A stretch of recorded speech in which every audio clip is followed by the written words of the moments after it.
নমস্কাৰ, মই আকৌ আপোনালোকৰ ওচৰত আহিছোঁ মানে আপোনাৰ চাদৰ লৈ কেনে আপোনাৰ চাদৰটো ৰেহা দহি হয় আপোনালোকক দেখাবলৈ চেষ্টা কৰিছোঁ। চাবচোন কিমান ধুনীয়া হৈছে চাদৰটো, মানে আমি ইয়াতে নিজে কৰা। এইটো আপোনাৰ নেটৰ হয়, নেটৰ ইয়াৰ লগত আপোনাৰ ঘাগৰা আছে, ঘাগৰাৰ লগৰ ছেটটো হয়। চাব এইটো আমি বনাইছোঁ, এইটো চব কিমান ধুনীয়া এই নেটৰটো চব এইটো চব কিমান ধুনীয়া আপোনাৰ এইখন দহিখন যে বনাইছোঁ আনকমন দহি চব আনকমন দহি ওচৰত দেখাই দিব চব কিমান ধুনীয়া দহিখন। এইটো আপোনাৰ ৰেহা দহি বুলি কয়। চব কিমান ধুনীয়া দহিখন চালে গম পাব কিমান ধুনীয়া দহিখন। এইটো চব কিমান ধুনীয়া এইটো চব এইটো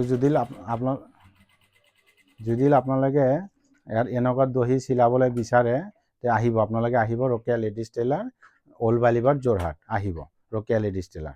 ইয়াৰ লগত এইটো বাৰু হ'ল, আৰু এটা আপোনাৰ লগত